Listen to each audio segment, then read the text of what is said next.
Monsieur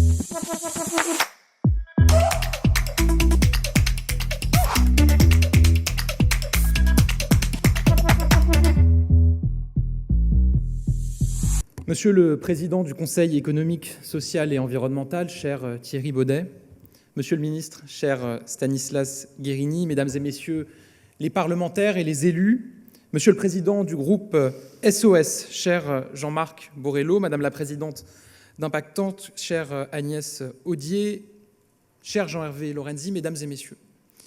L'impact, la trace que nous laissons, notre capacité à infléchir l'avenir, à le changer, à le transformer, à l'améliorer. L'impact, c'était, je crois, il y a quelques années, une interrogation que peu partageaient. Un débat qu'on prêtait aux idéalistes, mais qui ne trouvait pas encore un écho suffisamment important dans la société. L'impact, aujourd'hui, ce mot résonne.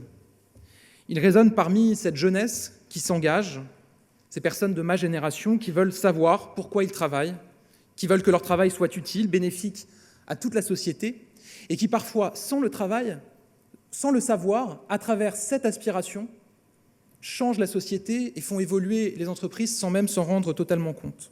Ce mot résonne dans les associations, les ONG, les think tanks, chère Agnès Audier, cher Jean-Marc Borrello, et le vôtre en est un parfait exemple.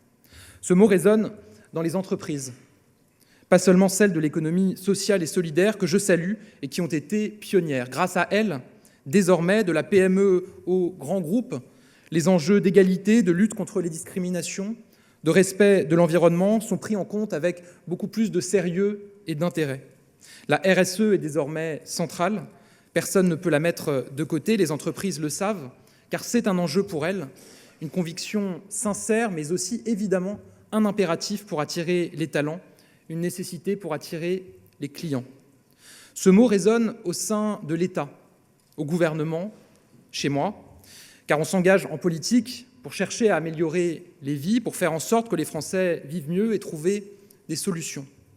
Alors je peux le dire comme Premier ministre, et je sais que c'est le cas de chacun des membres de mon gouvernement, la recherche des résultats, c'est ma boussole et mon obsession. Enfin, et bien plus largement, ce mot « impact » résonne partout dans notre société, car la question de l'empreinte sociale ou environnementale que nous laissons est de plus en plus forte, de plus en plus partagée. Alors face à cette prise de conscience collective, face à cette envie, cette recherche d'impact, encore nous faut-il les outils pour le mesurer, pour l'évaluer. Sans cela, l'impact resterait, je crois, de l'incantation.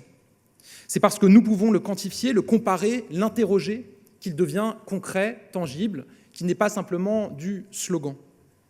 Et ce rôle, c'est précisément celui que joue l'Impact Tank. Dans cette décennie de grandes accélérations que nous vivons, notre pays a besoin de repères. Pour réussir les transitions climatiques, numériques, avec l'intelligence artificielle, mais aussi géopolitique ou sociale, nous avons besoin de mieux comprendre et de mieux mesurer. Dans ce cadre, des événements comme celui-ci sont précieux à plusieurs titres, et c'est pour cela que je tenais à être là ce matin en ouverture de vos travaux. D'abord parce qu'ils nous permettent de progresser collectivement. À mesure des interventions, des témoignages de professionnels comme de chercheurs, nous améliorons nos diagnostics et nos outils. Grâce à vous, à vos initiatives, à vos travaux, nous arrivons mieux à cerner et comprendre les répercussions de chaque décision, qu'elle soit publique ou privée, sur la société. Et d'autre part, si cet événement est important, si j'ai tenu à y participer, c'est parce qu'il permet de diffuser une culture de la mesure d'impact, de continuer à distiller l'idée partout, chez les politiques, les entrepreneurs, les acteurs associatifs, les responsables d'administration, tous les citoyens, que nous devons agir ensemble, que notre société n'est pas un ensemble de compartiments étanches, sans lien les uns avec les autres, mais qu'au contraire, chaque décision a un impact sur l'ensemble, qu'une décision en matière fiscale peut avoir un impact sur l'emploi, que la décision d'une entreprise d'utiliser tel ou tel procédé industriel aura un impact sur le climat et la biodiversité. Alors, dans une société où les enjeux s'intriquent, dans une société où l'impact de nos décisions est un jeu existentiel, nous devons être capables de le quantifier dans tous les domaines. Cette culture de l'impact, nous tentons de la diffuser dans tous les domaines et vous y êtes toutes et tous pour beaucoup. Au sein du gouvernement, sous l'égide du président de la République, j'ai demandé à mes ministres de toujours chercher les résultats en tenant compte de toutes les implications de leurs décisions. Au sein de l'État également, nous nous engageons pour un meilleur suivi de nos décisions et de leurs effets, notamment en multipliant les indicateurs et grâce à une bien meilleure, évaluation des politiques publiques. Je veux saluer ici le rôle déterminant des parlementaires dans cette mission, parce que le contrôle de l'action du gouvernement est au cœur de leur mission, et qu'en l'exerçant, les parlementaires mènent un travail utile, nécessaire et éclairant. Pour que cette culture de l'impact touche toute la société, nous avons aussi agi avec le gouvernement. Je voudrais citer le rapport Notat-Sénard et les avancées de la loi Pacte, adoptée lors du premier quinquennat et portée par le ministre de l'économie et des finances, Bruno Le Maire, pour mesurer les performances extra-financières des entreprises. Grâce à cette loi, nous avons pu créer le statut utile de société à mission pour toutes les entreprises qui veulent s'engager. Je voudrais citer aussi l'index de l'égalité professionnelle, créé en 2018 par Muriel Pénicaud et obligatoire dans toutes les entreprises de plus de 50 salariés. Cet index, c'est un bon objet de mesure et sa publication permet d'en augmenter l'impact, d'en pousser davantage chaque entreprise à s'engager. Cela avance et depuis 2020, la note moyenne obtenue par les entreprises a augmenté de 4 points sur 100. Évidemment, on souhaite que ça continue à avancer. Et vous le savez, nous travaillons à une évolution de cet index pour qu'il puisse encore davantage produire de l'impact et des effets. Mais l'intervention des pouvoirs publics ne suffit pas à elle seule pour insuffler cette culture de l'impact et nous avons besoin de l'engagement d'acteurs de tous les champs de la société. Nous avons besoin de la mobilisation des entreprises, de l'économie sociale et solidaire pour qu'elles continuent à donner le cap et à nous éclairer. Leur engagement est précieux, elles sont des boussoles, elles font preuve d'un esprit d'audace, d'innovation, toujours renouvelé et je veux les remercier. Nous avons besoin de l'engagement des entreprises tout court, de tous les secteurs. Je sais que beaucoup d'entreprises sont mobilisées, actives, innovantes sur les sujets sociaux et sociétaux. Je veux évidemment les remercier pour cette mobilisation. Je veux dire que dans RSE, chaque lettre compte. Responsabilité, car c'est bien de notre responsabilité collective vis-à-vis de la société dont il est question. Sociale, parce que les entreprises ont un rôle à jouer pour accompagner les grandes transitions à venir, être à l'avant-poste des grands défis de notre époque, notamment en termes d'égalité entre les femmes et les hommes, d'égalité des chances, de lutte contre toutes les formes de discrimination. Environnementale, enfin, parce que nous avons tous notre rôle à jouer. Rappelez également que le S de RSE, nous en avons besoin des entreprises pour décarboner notre économie, c'est même crucial, mais je crois que nous avons tout autant besoin d'elles et de leur engagement pour accompagner les salariés et les Français dans les transitions, pour protéger leurs publics les plus fragiles et plus généralement pour mener des actions vertueuses socialement. Car une société solidaire qui se fait confiance et qui veille sur les plus fragiles, c'est aussi une économie qui se développe. J'ai parlé des entreprises, mais pour réussir à insuffler cette culture de l'impact, nous avons évidemment aussi besoin des travaux académiques sur le sujet. Et je veux remercier les 4 universités qui contribuent à l'organisation de ce sommet, Sciences Po, Sorbonne Université, le CNAM et Paris-Dauphine PSL. Mesdames et messieurs, je le disais, une fois la culture de l'impact insufflée, encore faut-il le mesurer et le mesurer correctement. Cela peut paraître facile quand on parle d'impact financier. Dans ce cas, on imagine plus facilement la manière de faire. Chaque décision a un coût et ce coût, nous l'évaluons. Cela paraît assez intuitif lorsqu'il s'agit de mesures de l'impact carbone, de se demander pour chaque décision ses conséquences en matière d'émissions de gaz à effet de serre. Je dis bien intuitif, car c'est tout sauf simple de passer du diagnostic à la pratique, à une évaluation fiable et rigoureuse. Mais l'impact le plus difficile, je crois, à mesurer, à quantifier, c'est bien l'impact social. Pourtant, cet impact, nous ne pouvons pas nous en passer. L'impact social, c'est la clé de la réussite de toutes nos décisions et de toutes nos politiques publiques. C'est ce qui fait qu'une décision qui paraît pourtant parée de toutes les vertus sur le papier peut aggraver des injustices et provoquer des contestations profondes, en tout cas si elle n'est pas accompagnée d'autres décisions fortes d'accompagnement. Je prends un exemple, la taxe carbone. Sur le papier, les indicateurs semblaient bons, l'impact sur l'économie paraissait positif, tout comme celui sur l'environnement. Et pourtant, l'impact social a été désastreux. Car derrière cette mesure, ce sont les Français qui travaillent au quotidien et qui ont besoin de leur voiture pour vivre, qui se sentaient visés, taxés, stigmatisés, des Français qui avaient d'ores et déjà des difficultés à boucler leur fin de mois. À travers cette mesure, c'est la France des classes moyennes qui s'est sentie une nouvelle fois mise au banc des politiques publiques. C'était une erreur. Nous sommes revenus dessus. Mais cette mesure a été le détonateur d'une colère beaucoup plus grave, beaucoup plus profonde et beaucoup plus ancienne, on s'en souvient, celle des Gilets jaunes, et le Conseil économique, social et environnemental a évidemment très activement et directement participé à la suite de ce moment. Je pourrais continuer ici et citer bien d'autres exemples. Je pense à nos agriculteurs, par exemple. De nombreuses mesures ont été prises, par exemple, guidées de bonnes intentions, d'idées nobles pour réglementer la taille des haies ou pour encadrer leur activité. Le résultat, l'enfer était pavé de bonnes intentions et les agriculteurs ont fait légitimement, je crois, entendre leur colère face à un surcroît de normes.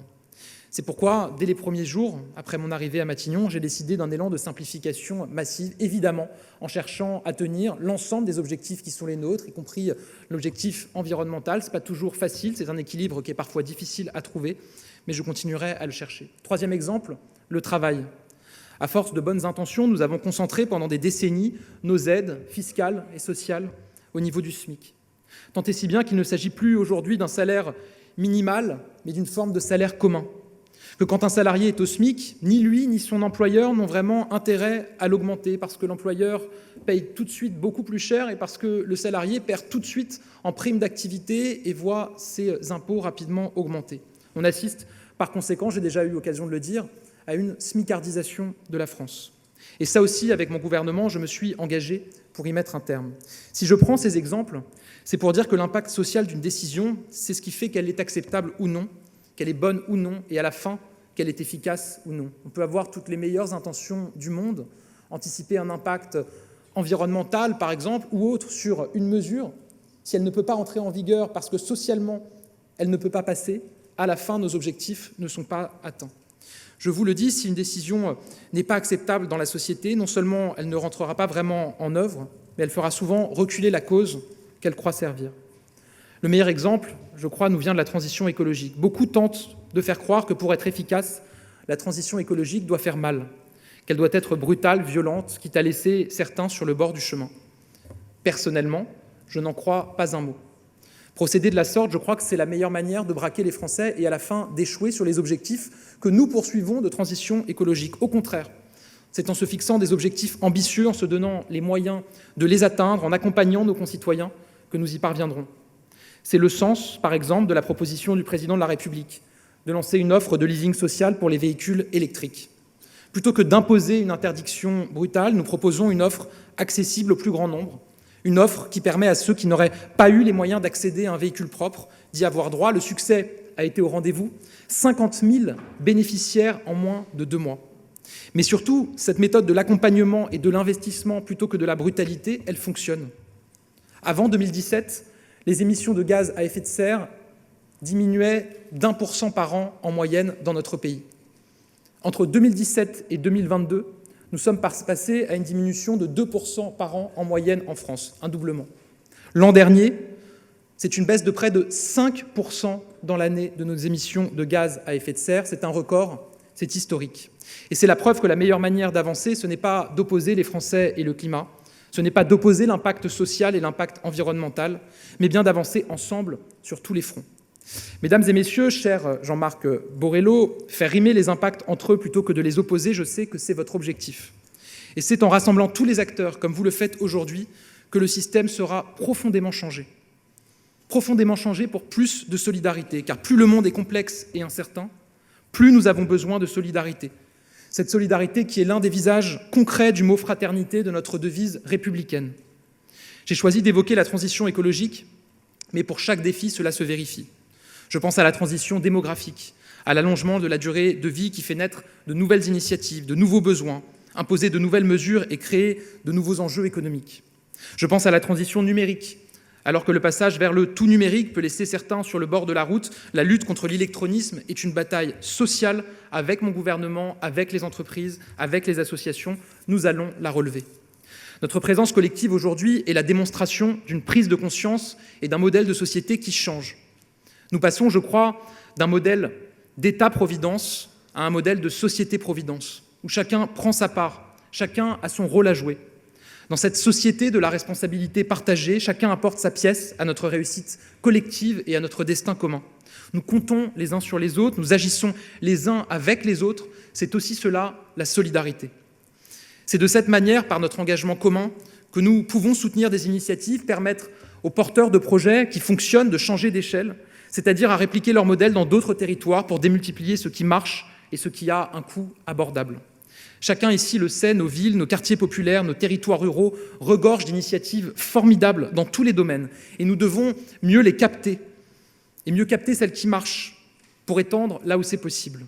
Dans cette mission, évitons toujours un écueil, celui de transformer une initiative de terrain en procédure technocratique imposée de manière uniforme par l'administration depuis Paris. Changer d'échelle, ça ne doit jamais être l'uniformisation, ça n'est pas la centralisation.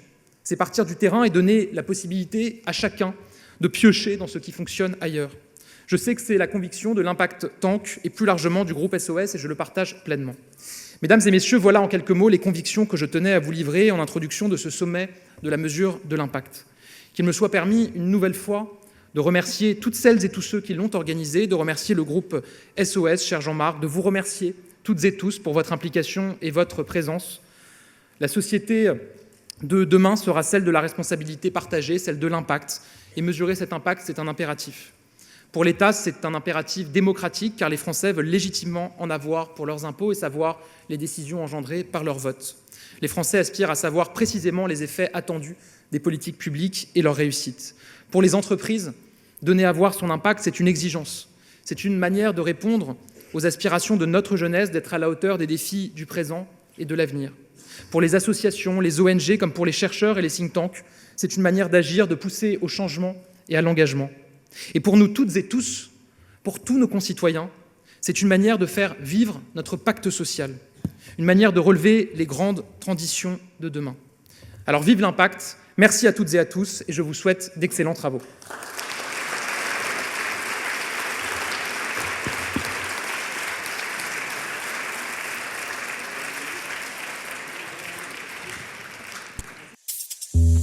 Thank you.